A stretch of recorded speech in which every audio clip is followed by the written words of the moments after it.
जब ये निश्चित हो गया कि परीक्षित राजा को 7 दिन में मरना है, तो वह राजा निश्चिंत हो गए, निश्चिंत हो गए। और जब निश्चिंत हुए तो परीक्षित राजा ने वो जो राज सिंहासन था, घर बार में कितना नहीं होता, अब जब पता लगे 7 दिन में मरेंगे तो कहाँ करना वो सारा खर्च, फटाफट टाइम रहते ही परीक्षित राजा ने अपने पुत्र जो देवी भागवत का प्रथम श्रोता है उसको राजा बना दिया तुरंत, और बेटा संभाला भी राजपाट। और पत्नी को भी कहा कि मैं जब जा रहा हूं, उसने कहा मर के तो जाओ, उसने कहा मर के क्या जाना, जिंदा जा रहा हूं। सुन रहे हो, घर से जो निकला देखो, मैं जिंदा जा रहा हूं, मर के तो दुनिया गई। उसने कहा थोड़ा रोने का मौका तो दो, उसने कहा बिल्कुल नहीं। और मैं कहा जा रहा हूं, गंगा जी के तट पर। सब कुछ त्यागना पड़ता है इस दुनिया में। पहले जोड़ो जोड़ो जोड़ो जोड़ो जोड़ो जोड़ो जोड़ो जोड़ो जोड़ो जोड़ो जोड़ो, ये भी मेरा, वो भी मेरा, वो भी मेरा, और बाद में सब छोड़ दो। असली त्याग उसको बोलते हैं कि पहले इकट्ठा किया जीवन भर, और बाद में जब ये पता लगा कि अब त्यागने की बारी है, तो तुरंत परीक्षित राजा ने सब कुछ छोड़ दिया और गंगा के तट पर चले गए। बोलिए गंगा मैया की जय। प्रेम और भाव से जय जयकार करें। गंगा मुक्ति देने वाली है, उस गंगा के तट पर चले गए। और हम सब ने भी गंगा में ही जाना है ना भाई जी। कई लोग तो ऐसे हैं जो जीते जी जाते हैं, और कई लोग ऐसे हैं जो जीते जी नहीं जाते बल्कि मरने के बाद जाते हैं। तो इसलिए परीक्षित राजा आज जिंदा गंगा के तट पर गया, और गंगा के तट पर साधु थे, संत थे, महात्मा थे, ज्ञानी लोग बैठे थे, सत्संगी लोग बैठे थे। और जब गंगा के तट पर गए तो अनेक ऋषि महर्षियों के चरण को स्पर्श किया, प्रणाम किया, और जो उनको श्राप मिला था उस श्राप के बारे में भी बताया कि भाई मैं 7 दिन में मरूंगा, तुम्हारे पास कोई उपाय है?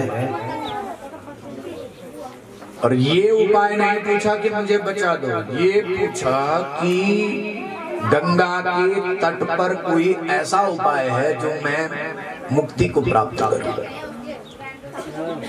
भव सागर से पार हो जाऊं।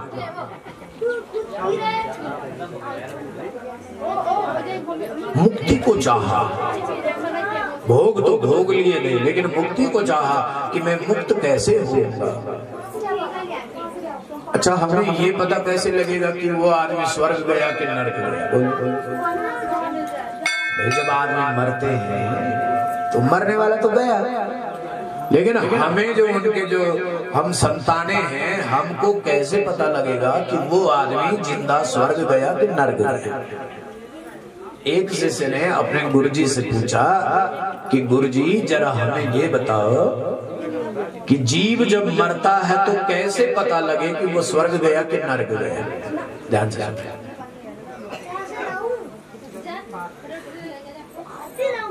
तो गुरुजी ने कहा देख भैया, जब अर्थी निकल रही होती है ना, अर्थी जब आगे आगे जाती है, पीछे से लोग जाते हैं, जाते कि नहीं जाते? तो अगर वो उसकी अच्छी अच्छी बातें कहेंगे कि वो बड़ा अच्छा आदमी था, नहीं बोलते, पीछे वाले तो बात करते, मरने वाला तो चुप है, पीछे वाले तो बोलते रहते हैं। तो अगर सबने बोला कि अच्छा है, अच्छा है, अच्छा है, वो अच्छा था, वो अच्छा था, वो अच्छा, तो समझो कि स्वर्ग चला गया। और सब उन पिछाड़ भी छुरी लगाए, बाल मारी है जी, तैन नुकरी तैन तन कर निपट पछाड़, तो समझ लो कि नरक चला गया। जिसकी टिप्पणी पीछे से हो गई वो नरक गया, और जिसको ये कह दिया सबने कि अच्छा हुआ बेचारा, अच्छा आदमी था, बहुत सज्जन आदमी था। तो जीवन में जो किया जाता है ये दुनिया वाले उसी पर नाम रखते हैं, अच्छा या बुरा। ऐसा काम करो जिंदगी में कि आने वाली पीढ़ी तुमको याद करे। और मेरी माँ तो कह रही है कि हे बच्चे, हे मेरे प्यारे बच्चों, जिन जिन लोगों ने इस मंदिर को निर्माण करने में अपना सहयोग दिया, तन से दिया, मन से दिया, धन से दिया, उनको आने वाली पीढ़ियां हजारों हजारों जन्म तक याद करती रहेगी। आने वाली पीढ़ियां। और मैंने जब ये आज गोल्ड देखा, उसमें 1,11,000 रुपया हमारे भाई क्या नाम, मुल्की राम विजेंद्र पैनल जी, और निर्माण करने वाले बड़ी बड़ी संख्या है। मुझे तो इतना ध्यान भी नहीं है, इतना दान दिया। हर्षमणि जी ने पूरा खड़ा रह करके 7 महीना अपने समय का समय दान दे करके। मेरे प्यारों, तुम्हारे दिया हुआ जो ये दान है, चाहे वो तन का हो, चाहे मन का हो, चाहे धन का हो, आने वाली न जाने कितनी कितनी पीढ़ियां आपको याद करती रहेगी। यही जीवन का सुंदर काम है, यही जीवन का सुंदर। कबीर ने एक पंक्ति में कहा है कि कबीर जब हम पैदा हुए, जग हंसे हम रोए। जीव जब पैदा होता है तो रो करके जन्म लेता है कि नहीं? जब हम कोई लोग जब पैदा होते हैं, बच्चे जब पैदा होते हैं तो रोते हैं शुरुआत में कि नहीं? बोलो, हंस करके तो नहीं आया कोई आज तक, सब रो के आते हैं। कबीर जब हम पैदा हुए,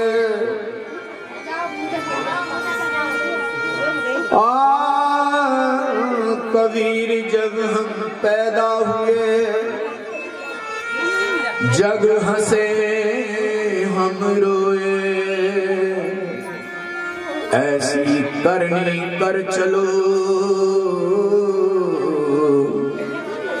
जग रोवे और तुम हंसते हंसते निकल जाओ। तुम्हारे लिए दुनिया रोने लग जाए बस। पहले हम रोए थे, और जब हम जाएंगे तो हमारे लिए दुनिया की आंखों में आंसू आए। ऐसा काम करो। सुखदेव जी ने, परीक्षित राजा ने गंगा के तट पर जाकर के गंगा माता की शरण हो गए। अब दुकान वाले भी बहुत थे वहां गंगा के किनारे, नहीं थे। किसी ने कहा जी ऐसा करो, 7 दिन में मरोगे तो महामृत्युंजय करवा लो। किसी ने कहा वेद पाठ करवा लो, किसी ने कहा यज्ञ करा लो, किसी ने कुछ कहा। अनेक अनेक मुखे मुखे नवा वाणी, जैसे जैसे जिसके मुख में थे वैसे वैसे सब बोल रहे थे। लेकिन एक भृगु ऋषि थे, भृगु बाबा, और भृगु ऋषि ने कहा कि हे राजन, कितने दिन है तुम्हारे पास? बोलो, अभी तो मैंने सारी कथा सुनी। शाबाश। क्या नाम है तेरा? आयुष्मान के लिए एक ताली बजा दो सब। देखो इतने लोग बैठे हैं और सब गप मार, और ये छोटा बच्चा कितने भाव से सुन रहा है। सुनो, कितने दिन है? 7। और 7 दिन में हे राजन, यदि कोई तुम्हें भगवत चरित्र का श्रवण करवा दे, भगवान की लीला अवतार का श्रवण करवा दे, तो तुम मुक्त हो जाओगे। तो कौन सुनाएगा मुझे कथा? अच्छा एक बात ध्यान रखना, जहां चाह होती है, जिसके हृदय में चाह है ना कि मैंने ये करना है, वहां राह अपने आप बन जाती है, अपने आप बन जाती है, मार्ग अपने आप बन जाता है। कोई भी तुम कार्य करने की सोचो, कुछ भी मन में सोचो, अपने आप मार्ग बन जाएगा। यम यम चिंतयन्ते काम तम तम प्राप्नोति निश्चितम्।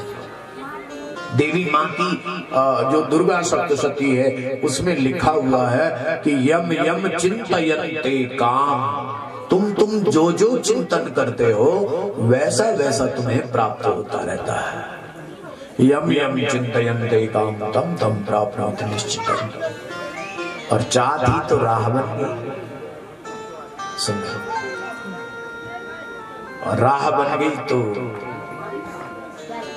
न पंडाल था न कुछ था, कथा सुनने की मन में इच्छा थी।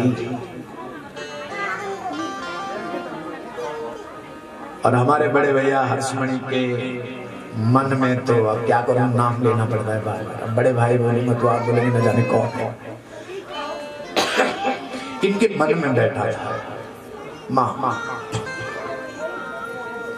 मन में माँ बैठी थी कि हमने प्रतिष्ठा कर ही रहे हैं, पंडित जी लोग बैठ ही रहे हैं, तो क्यों नहीं हम देवी भागवत की कथा का आयोजन करें।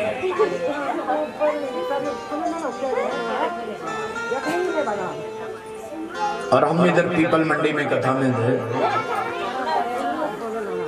तो भाई जी का फोन आया कि ऐसे ऐसे जो है कितनी तारीख से बता रहे थे, 4 तारीख से पहले है ना, 4 तारीख से कथा करेंगे, समय लगेगा। तो हमने कहा लगेगा। अच्छा देखो, और फिर शाम को दोबारा हमारे पैनल जी और पैनल जी का ही फोन आया बलिराम जी का कि ऐसा है कि इस समय थोड़ा विचार दब रहा है, तो फिर कभी करेंगे। हमने कहा चलो मां की जैसी इच्छा। सुन रहे? अच्छा, इंसान हम लोगों ने फाइनल कर दिया जी नहीं होगा भाई, नहीं होगा तो नहीं होगा, बस प्रतिष्ठा करेंगे। और दूसरे दिन फिर पहले दिन नहीं होगा तो नहीं होगा, माँ की इच्छा। अच्छा, दूसरे दिन फिर जब मैं कथा कर रहा था तब फोन आया था, तो उस समय हम रिसीव नहीं कर पाए। और बाद में आदरणीय पैनोली जी, बलिराम पैनोली जी, इनका नाम ही बल है, पीछे से बल मिलता है। और माँ इनके हृदय में विराजमान हो गई, बोली जो मेरी कथा को गाने के लिए तैयार है। और अब फिर दोबारा आया कि देखो जी ऐसा है, माता रानी चाहती है कि जब हम प्रतिष्ठा ही करेंगे तो देवी भागवत की कथा भी जरूर करेंगे। और आज आप सबके बीच ये देवी भागवत की कथा, ये माता का बल है, ये माँ की शक्ति है, और होगी जी अब, पर इस डेट में नहीं होगी, 15 तारीख से होगी। और हमने कहा और भी अच्छा हो गया, 15 से होगा तो और अच्छा हो गया। वहां राजराजेश्वरी है और 14 तारीख तक निमंत्रण हमें पुजार गांव सुंदरलाल प्रधान जी ने दिया था। मैं कहा अब ये दोनों माताएं अपनी सेवा करवानी चाहती है, पहले कालका माँ को कथा का श्रवण करवाएंगे और फिर राजेश्वरी मैया को कथा का श्रवण कराएंगे। एक साथ देखो, ये दोनों कार्यक्रम फिक्स हो गए। ये हमारी इच्छा नहीं है, ये माँ की इच्छा है। तो जहां चाह होती है, हृदय में अगर चाह हो, भावना हो, तो माँ भगवती क्या करती है? रक्षा करती है, हमारे संकल्प को मजबूत बनाती है। आप कई माताएं ऐसी भी होंगी जो सोचती है अरे एक दिन तक जान मंदिर पर, जान जान जान जान जान जान जान पर समय नहीं लगता, समय नहीं मिलता। और एक बात मैं आपको और बताऊं, यहाँ वही आते हैं जिन्हें माँ बोलो बुलाती है, जिन्हें माँ बुलाती है। हमारे बलराम जी जहाँ रहते हैं सनी इंक्लेव मोहाली में, उधर पंजाब में बोलती हैं माँ चिट्ठियां पांदी, बोलते साहब की नहीं, माँ चिट्ठियां पाती, माँ पत्र भेजती है कि केवल तू ही आएगा बस, और कोई नहीं आएगा। और हम सब लोग कहाँ आते हैं? माँ भगवती के मंदिर में पधारते हैं। मेरे भाग्यवान श्रोताओ, इसलिए चाह में बड़ा संकल्प है।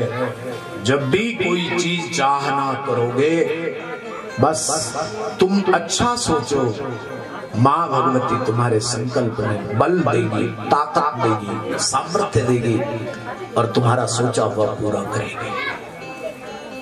ये माँ की विशेषता है।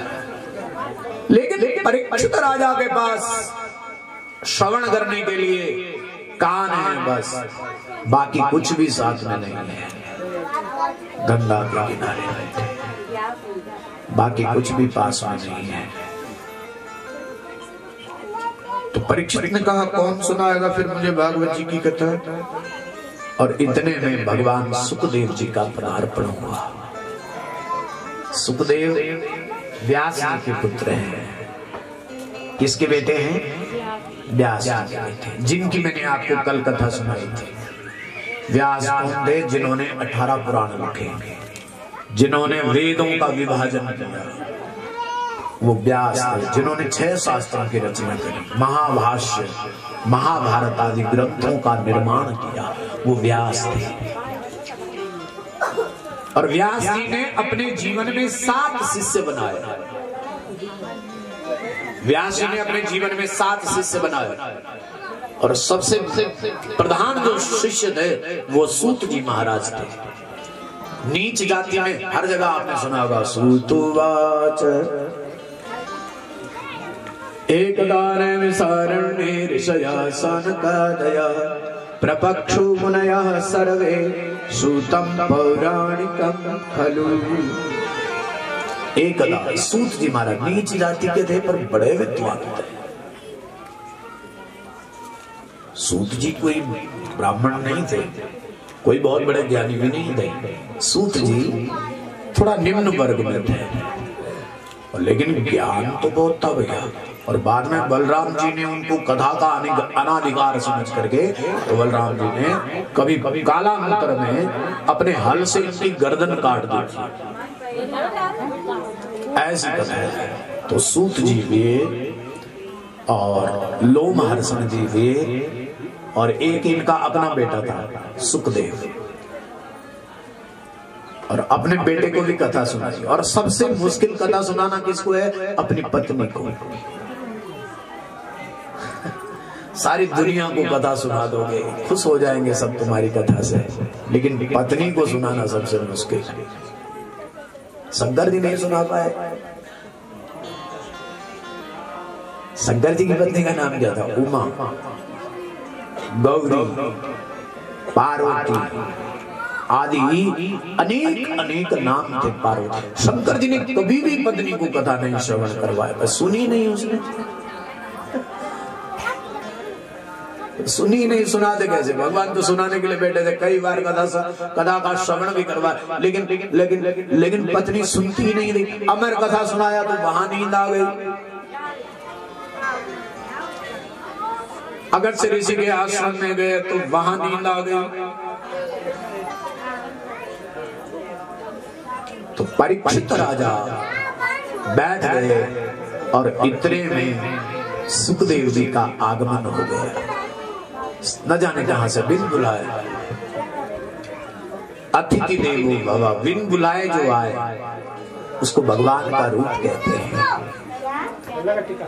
अतिथि देवो भव, उसे ईश्वर का रूप कहते हैं। अतिथि माने जिसकी आने की तिथि न हो, उसे भगवान कहते हैं। और सुखदेव जी अपने आप दंड कमंडल लेकर के, मृग छोना लेकर के, तत्र भगवान व्यासपुत्र बभूव यदृक्षया गामठमानो नपेक्ष अलक्षलिंगो निजलाभतुष्टौ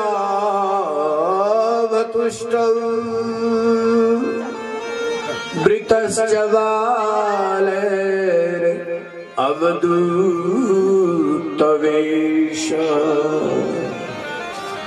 मृतश्च बाले अवधूत वेश तत्र भवत भगवान व्यास पुत्रो बभूव। उसी समय भगवान व्यास जी के पुत्र सुखदेव जी आ गए और भृगु ऋषि की नजर पड़ गई सुखदेव पर। और कितने बड़े थे सुखदेव? 16 साल के थे बस। सुखदेव जी की जो उम्र थी वो कितनी थी? 16 वर्ष। और 16 वर्ष का बच्चा कितना होता? थोड़ा लंबाई में जा रहा था, पतला था थोड़ा सा लेकिन लंबे थे और सुंदर सतुत्य कर्ण थे। बहुत बड़े बड़े कान थे सुखदेव जी के, सतुत्य कर्ण। वृतश्च बालेर अवधूत वेश, लंबे लंबे घुंघराले बाल थे सुखदेव जी के। और कोई झोला नहीं, कोई कुछ नहीं। हाथ में एक कमंडलू था और एक मृगछाला, और मृगछाला को बाई कान के नीचे लगाया था और हाथ में कमंडल था बस। और तब सुखदेव जी वहां पर आए और हाथ बड़े लंबे लंबे थे। 2 लोगों के जीवन में बड़े लंबे लंबे हाथ हैं और इतने लंबे हाथ हैं कि उनके हाथ घुटने तक जाते हैं। तुम्हारे किसी के नहीं जाएंगे घुटने तक। अगर आप कभी खड़े हो जाए तो देख लेना, अभी मत ले जाना घुटने में हाथ, अभी तो जाएगा। लेकिन खड़े होकर के और किसी का भी हाथ घुटने तक नहीं जाता, केवल 2 लोगों के जाते थे घुटने तक। और वो 2 लोग कौन थे? एक भगवान सुखदेव थे और एक भगवान राम जी थे। ये 2 लोगों के हाथ इतने लंबे थे कि दोनों के हाथ कहां जाते थे? घुटने तक जाते थे।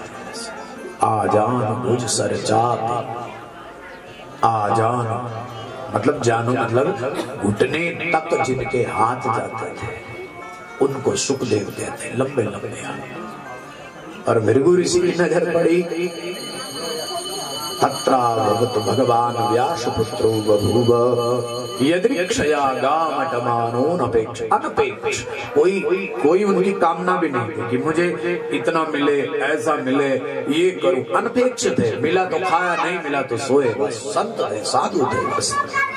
और ऐसा ही हम सब लोगों को जीवन में होना चाहिए। जीवन में कभी शिकायतें मत रखो, उसने ऐसा नहीं किया, उसने ऐसा नहीं किया, उसने ऐसा। वो शिकायत वाला काम बंद कर दो, शिकायत करना छोड़ दो, किसी की भी हो।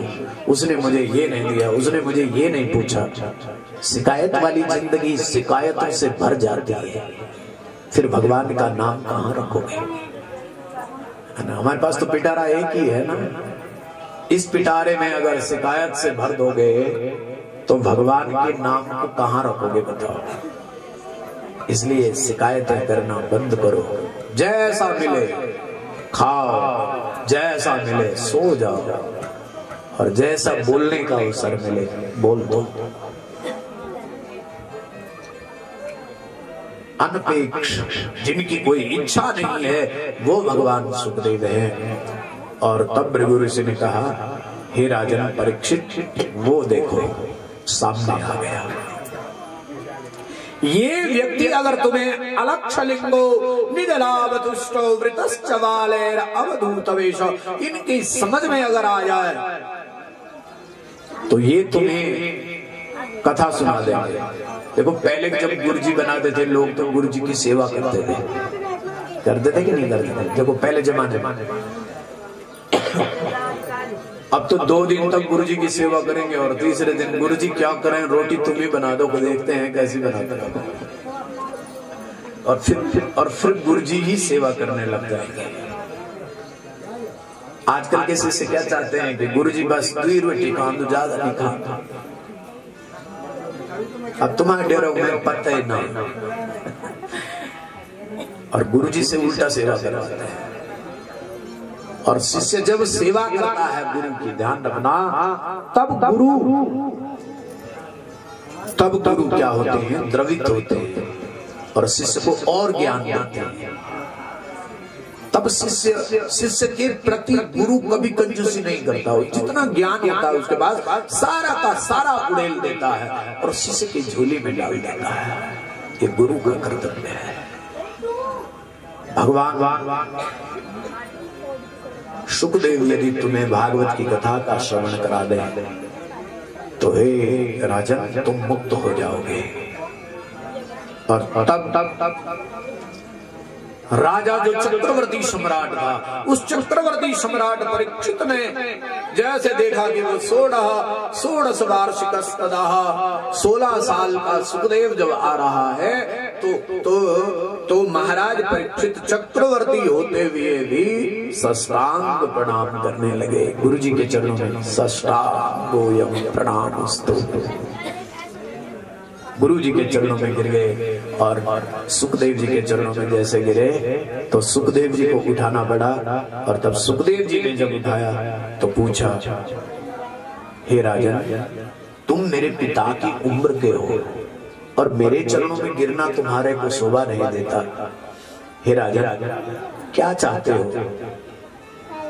तो परीक्षित राजा ने कहा, महाराज बस मुझे कथा का अमृत पान करवा दो।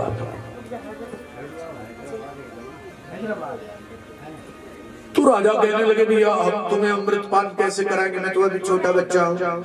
मुझसे अनुभव में बड़े बड़े संत साधु गृहस्थी बड़े बड़े राजा महाराजा हैं, उन सबको कथा का श्रवण आता है करवाना, इसलिए तुम उनकी शरण में जाओ। परीक्षित राजा ने कहा, नहीं अब तो मुझे केवल तुम्हारे ही मुख से श्रवण करना है। और जब खूब जिद कर दी श्रोता ने तो सुखदेव जी बैठ गए कहाँ?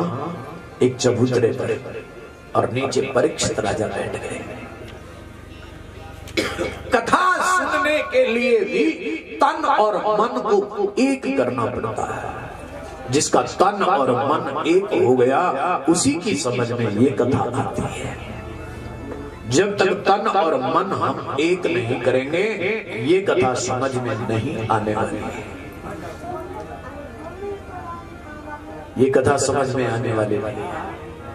एक माता जी कोई कथा सुनती थी ना पहले जमाने में, और वो आगे बैठे रहती थी, सच में सबसे आगे। और जब आगे बैठती थी ना वो माता तो रोती रहती थी, और इतनी रोती। और मैं बोली, माता जी अब मेरे को भी हुआ कि सबसे अच्छी कथा यही सुनती है। मुझे भी ये लगा कि सबसे अच्छी यही सुनती है कथा। और 4-5 दिन जब हो गए, ऐसे नवाहनी यज्ञ था, 4-5 दिन जब हो गए तो एक दिन में माता जी के नजदीक चला गया और कहा, माता जी धन्य है तेरे लिए, सुरबिट बैठ जाने दुर्वण। और जब तक कथा नहीं हुई खत्म हुआ ये नहीं रोना।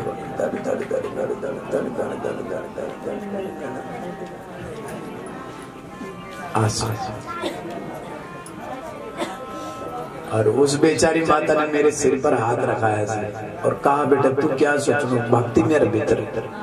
मैंने बोली, हाँ माता जी तेरे भीतर भक्त। अरे ना, तो मैं बोली तू रोन लगी तत्का 3 बोली मैं कथक दे थोड़ी यार रोनो मेरे बा करू हर जो पर से बेटी नाम का ब्राह्मण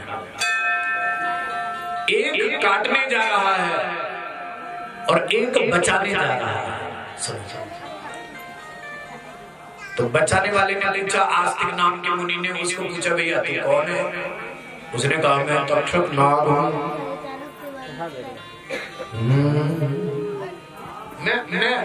मैं तक्षक नाग। कहां जा रहा है? बोले आज परीक्षित को 7 दिन हो गए और मैं उसको काटूंगा। और अब तक्षक ने कहा कि तुम कौन हो? उसने कहा, मैं आस्तिक नाम का ब्राह्मण। तुम कहां जा रहे हो? बोले आज तक्षक नाग परीक्षित को काटेगा और मैं मंत्र जानता हूं, नाग के विष को झाड़ना जानता हूं, इसलिए मैं मंत्र पढ़ूंगा और राजा को जीवित कर दूंगा। दोनों पंडित जी इकट्ठे चले गए रास्ते में। एक ने बोला मैं काटूंगा और दूसरे ने कहा मैं, दूसरे ने कहा मैं बचा दूंगा। उसने कहा तुझ में ताकत है, मुझ में तो बड़ी ताकत है, मेरे विष को तो भयंकर विष है मुझ में, जिसको मैं काट लेता हूं, जिसको मैं काटता हूं, जिसको मैंने काट लिया वो आज तक बच नहीं पाया। अरे ब्राह्मण ने कहा मंत्र में इतनी ताकत है कि तू 1000 बार भी काटेगा तो मेरा एक मंत्र ही उसकी रक्षा करेगा। तो इसने कहा कि क्या यहाँ पर एक पेड़ है, देखो न्यक्रोध का पेड़ है,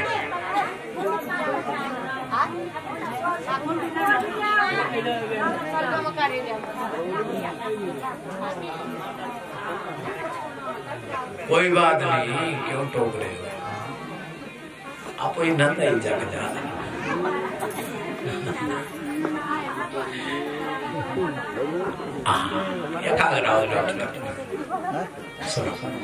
अभी तो मैंने बोला कि टोकने की और शिकायत की आदत बंद करो, और फिर वही बात। अच्छा चलो बोलो, कदा कहाँ पे बोल रहा था वो नहीं पता, पर तू तक मिल जा।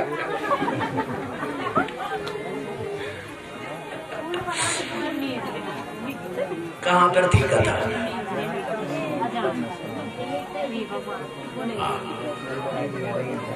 देखो ये बच्चा कितने भाव से सुनता, क्योंकि शाबाश। तो उसने कहा कि चल, और वहां पर एक न्यक्रोध का पेड़ था, बहुत बड़ा पेड़, हरा भरा, और तक्षक नाग ने उस पेड़ को डस लिया और वो पेड़ चुटकी भर में सूख गया, हरा भरा था और सूख गया। अब मंत्र की ताकत देखो, आस्तिक नाम के ब्राह्मण ने हाथ में जल लिया और मंत्र पढ़ा, मंत्र से पड़ा हुआ उस जल को अभिमंत्रित किया और अभिमंत्रित करके उस पेड़ पर छींटा मारा और पेड़ हरा भरा हो गया। वो जो पेड़ था वो क्या हो गया, बोलो, हरा भरा। इतनी ताकत है मंत्र में, तभी तो बोलता हूँ कि मंत्र जपो, तभी तो मैं आपको बोलता हूँ कि मंत्र जपो, मंत्र में बड़ा ताकत। और मंत्र की ही ये महिमा है। सुनो, कौन सी महिमा? जो यहाँ मूर्ति आ रखी है, पत्थर की सब मूर्ति, संगमरमर की मूर्ति, 8 भुजाओं वाले, ये मंत्र ही उस मूर्ति में डाल रहे हैं और उन्हीं मंत्रों के कारण ये मूर्ति भी भगवती राज राजेश्वरी का रूप धारण कर लेगी। भगवती राज राजेश्वरी का रूप, मंत्र की महिमा गाया, बोले मंत्र में बड़ी ताकत है, मंत्र की बड़ी महिमा है, मंत्र में बड़ी ताकत है, मंत्र में बड़ा सामर्थ्य है। इतना सामर्थ्य है मंत्र में, बता नहीं सकते। लेकिन उस मंत्र को कौन पढ़ता है?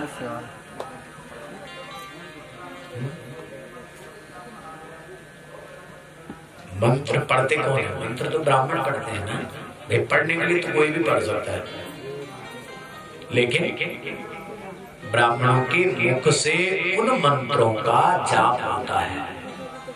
दैवाधीनम जगत सर्वे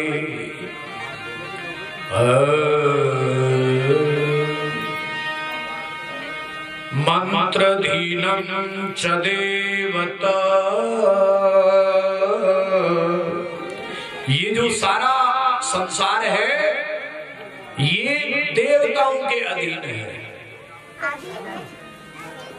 ये जो सारी दुनिया है, सारा जो संसार है, सारी जो धरती है, वो देवताओं के अधीन है और वो देवता मंत्रों के अधीन है। वो जो देवता है वो किसके अधीन है? मंत्रों के अधीन है। और वो मंत्र ब्राह्मण के अधीन है, इसलिए कहते हैं तस्मात् ब्राह्मण देवता। और देवता तो एक जगह रहते हैं, एक जगह रहते कि नहीं रहते बोले? लेकिन ब्राह्मण रूपी जो देवता है ये चलता फिरता देवता है। इसीलिए ब्राह्मण के पैर प्रक्षालन करते हैं,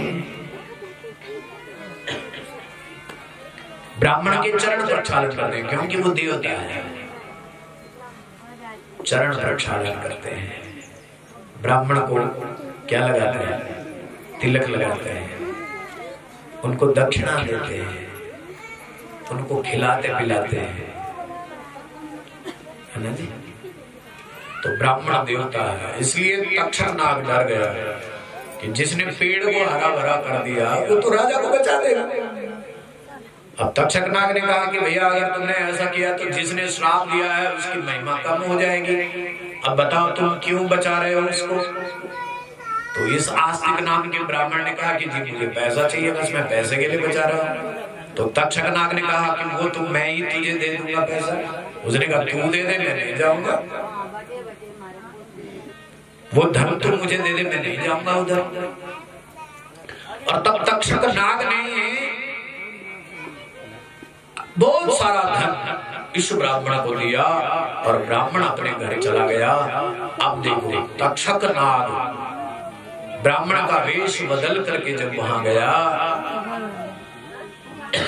तो वहां जाकर के तक्षक नाग जब वहां गया तो वहां जाकर के देखा तो बेटे जन्म ले भगवती की उपासना कर रहा है, भगवती की पूजा कर रहा है, भगवती के मंत्र को पढ़ रहा है और चारों ओर परगोटे बनाए हैं, कोई भीतर प्रवेश नहीं कर पाएगा। अब तक्षक नाग ने देखा कि भैया मैं ब्राह्मण बना हूं और ब्राह्मण में राजा की बड़ी श्रद्धा है।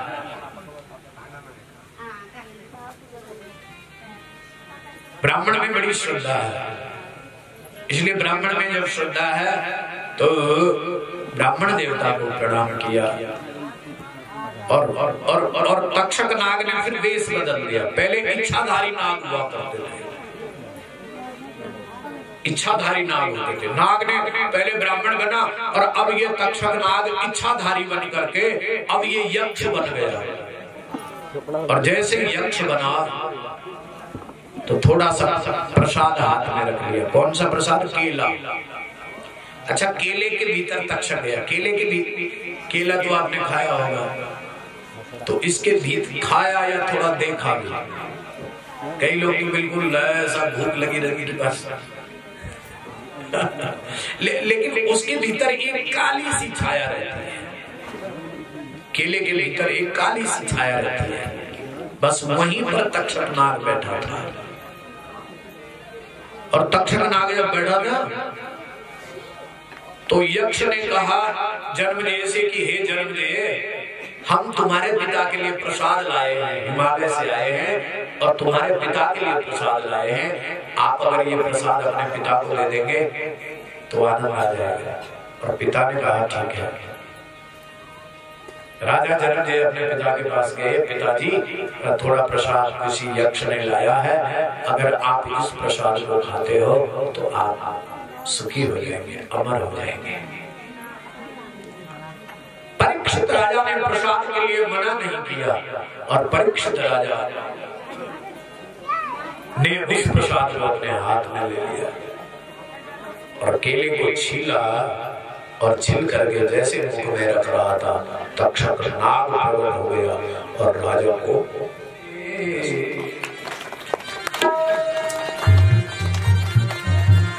तले बला बल से माहे गौड़ी बला बल से माहे, थोड़ी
विवाह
और उस तारा को चुरा लिया। और जब तारा को चुराया तो तारा प्रसन्न मन से तारा भी चंद्रमा के घर में रहने लगी। देखो तभी तो कहते हैं कि चाहे पत्नी कितनी, बोलो ना, चाहे पत्नी कितनी प्यारी हो उसे घर घर तो बेटी के लिए मिलते हैं।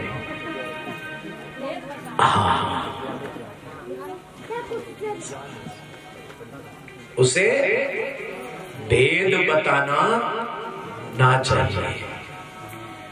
मैंने बोला ये बात मैंने बोली कि इन्होंने बोली? भाई लोग जो है सोच ले बैठे हैं। बहन लोगों मैंने नहीं बोला, ये बहन जी बोले हैं कि भेद बताना आज से पति नहीं बताएंगे तो मेरे को मत बोलना कि तो उन सिखाए, ये उन सिखाए। चाहे पत्नी कितनी प्यारी हो उसे भेद बताना चाहिए। पत्नी को भेद मत बताओ, पत्नी को घर घर मत घुमाओ।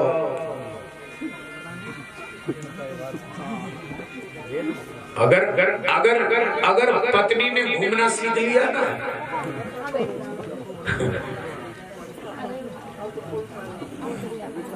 और बृहस्पति की जो पत्नी है ना, उसने भी मना नहीं किया चंद्रमा को कि मैं तेरे घर में नहीं रहती, वही रहने लगी। और पति को बड़ा गुस्सा आया। बृहस्पति आता ही है ना, पति को गुस्सा नहीं आता है।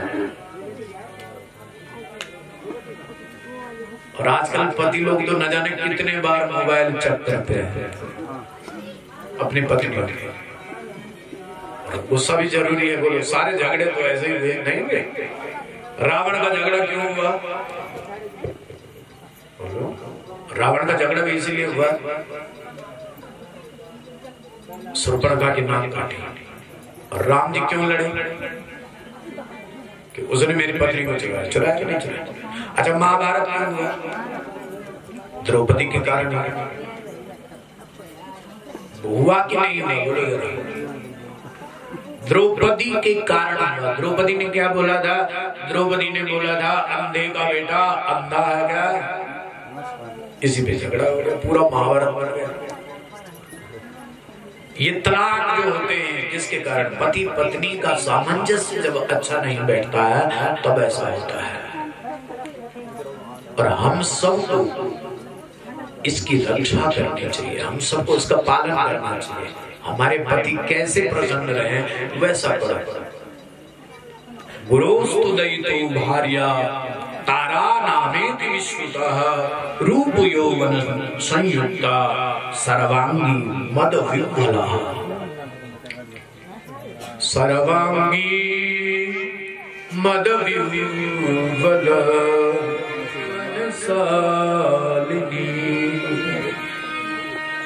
और बृहस्पति ने एक दूत भेजा और दूत को कहा कि जाओ मेरी पत्नी को लाओ। और पत्नी को लेने के लिए जब दूत गया तो चंद्रमा उदास होने लगे। और जब चंद्रमा उदास हुए तो चंद्रमा ने कहा कि देखो भैया, बृहस्पति को संदेश दिया कि हे बृहस्पति, मैंने तुम्हारी पत्नी को अपने आप नहीं रखा है, तुम्हारी पत्नी भी अपने इच्छा से हमारे घर पर रह रही है। तारा शशि मदोन्मत्तो कामवान प्रपीड़तो। तारा और शशि प्रसन्नता से, एक शशि का अर्थ होता है चंद्रमा, एक दूसरे के संग रहने लगे। बृहस्पतिस्तु दुःखार्ता। इस बात से बृहस्पति को बहुत दुख हुआ। और जब बृहस्पति को दुख हुआ, मानवर्तु यतगृहं प्रेषाया मास शिष्यस्य न तू नायातः वशीकृता। चंद्रमा ने मानो वशीकरण कर दिया है गुरु पत्नी पर, और गुरु पत्नी के साथ कई वर्षों तक विहार करता रहा। बृहस्पति को बड़ा दुख हुआ। तब देव गुरुश्चाहं यजमानो विशर्मतः गुरु भार्यां तथा मूढ़ं भुक्तां किं रक्षितास्तवः। और फिर गुरु पत्नी के पास गए, स्वयं बृहस्पति गए, समझाया चंद्रमा को, पागल हो गया तो क्या, गुरु पत्नी को इस प्रकार से अपने घर में रखते हो, अरे तुम्हें पाप लगेगा।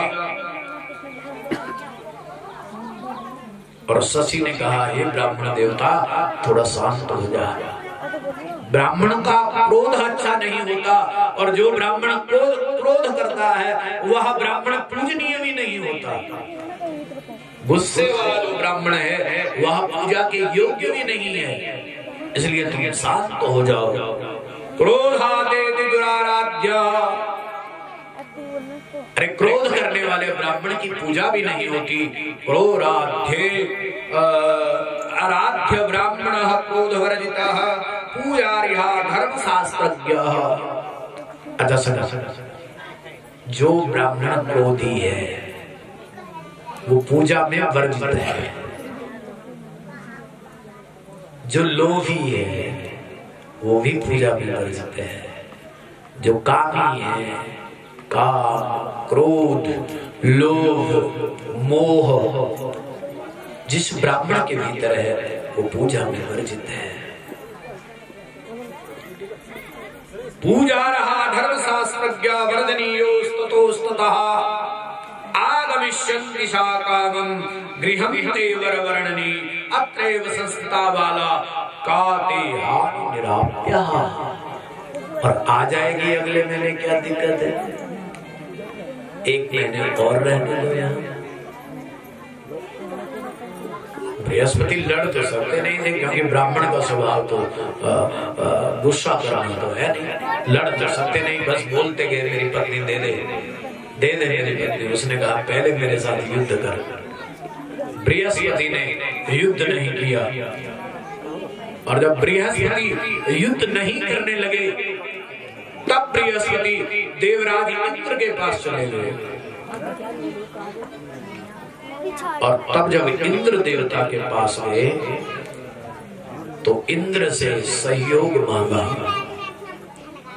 कि हे इंद्र देवता आप हमें सहयोग करो। और देवराज इंद्र ने कहा कि चंद्रमा की ये मजाल कि तुम्हारी पत्नी को अपने घर रख दिया। तब शशि चंद्रमा के साथ मिलकर के बृहस्पति और इंद्र गए। और जैसे इंद्र का आगमन शशि अर्थात चंद्रमा ने श्रवण किया तो गुरु की पत्नी को वापस दे दिया बिना झगड़े से। सुन रहे? बिना झगड़े से, क्योंकि डर गया। इंद्र के पास क्या था? हाँ जी, इंद्र के पास क्या था? वज्र था। इंद्र के पास क्या था? वज्र। और उस वज्र की अगर सिर पर लग गई तो मर जाएगा। और ये वज्र किसकी हड्डी का था पता है? इस देश में ऐसे ऐसे दानी हुए हैं जिन्होंने अपनी हड्डी का ही दान दे दिया था। रीढ़ की हड्डी, और हड्डी भी कौन सी थी? रीढ़ की हड्डी जो मेन होती है। कौन सा ऋषि था? ना वो तो मैं बोल रहा, मैं पूछता हूँ, आप ऐसा ना करोगे बार बार मुझे पूछ रहे हैं। उन ऋषि का नाम था दधीची ऋषि। दधीची ऋषि की हड्डी थी। और सारे जितना देवी देवता लोग थे सब गए मांगने। और इस इंद्र पर ऐसे देवता लोगों का साथ जो काम है ना, एक दूसरे की बात को कोई मानता नहीं। थोड़ा सा वैभव मिल गया, जो अकुल बोलते हैं जिसको अकुल, हमारे गढ़वाली में क्या बोल रहा? अकुल। अकुल मतलब, अकुल का मतलब है कि जिसका अकुल, जो अपने कुल खानदान में नहीं रहता। 2 पैसा दी कि तुम बस धरती मान दिया। लेकिन कुलवान कौन है? जिसको अपनी गरीबी याद है, वो कुलवान है। सुन रहे? जिसको अपनी गरीबी के दिन याद है, जो जमीन से जुड़ा हुआ, उसको कुलवान कहते हैं, उसको गुणवान कहते हैं। और जिसने अपने मूल भाव को भूल दिया वो अकुला, अकुल अगेय, वो अकुल है, अकुल। और अकुलो माया करी के बिना पार तरी। अकुल की माया निकली, इसलिए अकुल अगेय, अकुल अकुल व्यक्ति। देवराज इंद्र जब भी कष्ट होता था तो तब भी माँ भगवती की उपासना करते थे। माँ बचा बचा बचा बचा बचा बचा बचा बचा। तो माँ ने देवताओं को कहा, जाओ दधीची ऋषि बहुत दानी है, उनसे हड्डी, उनकी हड्डी मांग करके लाओ, क्योंकि उन्हें वरदान दिया है, उनकी हड्डी वज्र के समान है। सुनो, अब ये मांगने गए देवता लोग, और दधीची ऋषि क्या कर रहे थे? तप कर रहे थे, तप रहे थे। और तब जब दधीची ऋषि तपस्या कर रहे थे, देवता लोग गए। देवता लोगों ने प्रार्थना किया और प्रार्थना करके कहने लगे, हे ऋषिवर, हे महात्मा, आप हमें हमारी सहायता कीजिए, हमारी मदद करिए। और तब दधीची ऋषि ने कहा, कहो मैं आपके क्या काम आ सकता हूँ? मैं आपको क्या कर सकता हूँ? मैं आपकी क्या सेवा कर सकता हूँ? देवताओं ने कहा, भैया और तो हमें कुछ नहीं चाहिए, बस अगर देना है तो अपनी हड्डी हमें दे दीजिए, अपनी हड्डी हमें दे दीजिए, रीढ़ की हड्डी चाहिए। तो बोले क्या करोगे आप? बताओ जरा, जिंदा आदमी का हड्डी कौन निकालेगा? जो व्यक्ति जीवित है उसकी हड्डी कौन निकालेगा? डॉक्टर तो निकालते हैं आजकल। आपने देखा होगा कोरोना काल में कैसे कैसे काम किए। इधर का उधर, उधर का इधर, इधर का उधर, उधर का उधर, सब ये करते हैं। लेकिन बड़ी सी हड्डी जो है, उस हड्डी को कौन निकालेगा?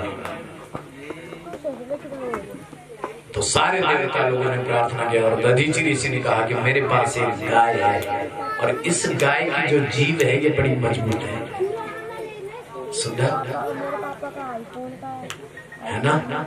तो सांप की इससे भी मजबूत होती है।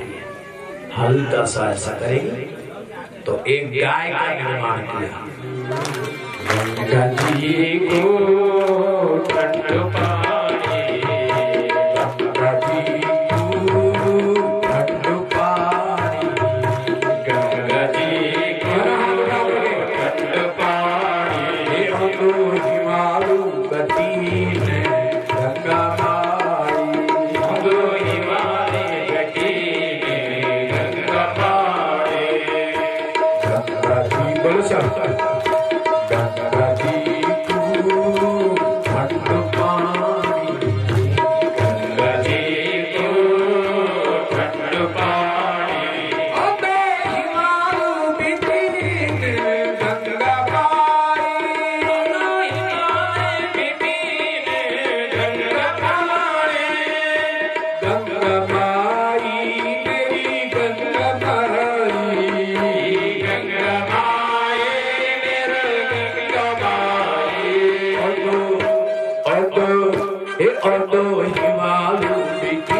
दोनों हाथ उठा कर ठंड नहीं होने लग गया था, ठंड नहीं लगेगी फिर जल्दी। भगवती तू तेरे होई जय, तू तेरे होई जय, भगवती तू तेरे होई जय, भगवती तू तेरे होई जय, हे माता तू तेरे होई जय। जगस सुफल रही, जगस सुफल रही,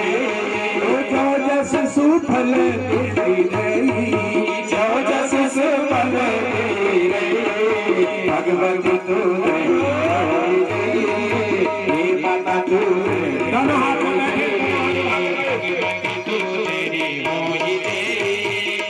माता तू तेरी होई दे भगवती तू तेरी होई दे माता तू तेरी होई दे गुरु की खबर लगा दो मेड़ो माता गुरु की खबर लगा दो गुरु की खबर लगा दो मेड़ो माता गुरु की खबर लगा दो मेड़ो माता हाथ जोड़िया राजे राजो डोरे विराजा हाथ जोड़िया राजे राजो डोरे सुखमा परिचय देती रही भगवती तू तेरी होई गई ओ सुखमा परिचय देती रही भगवती तू तेरी होई गई भगवती तू तेरी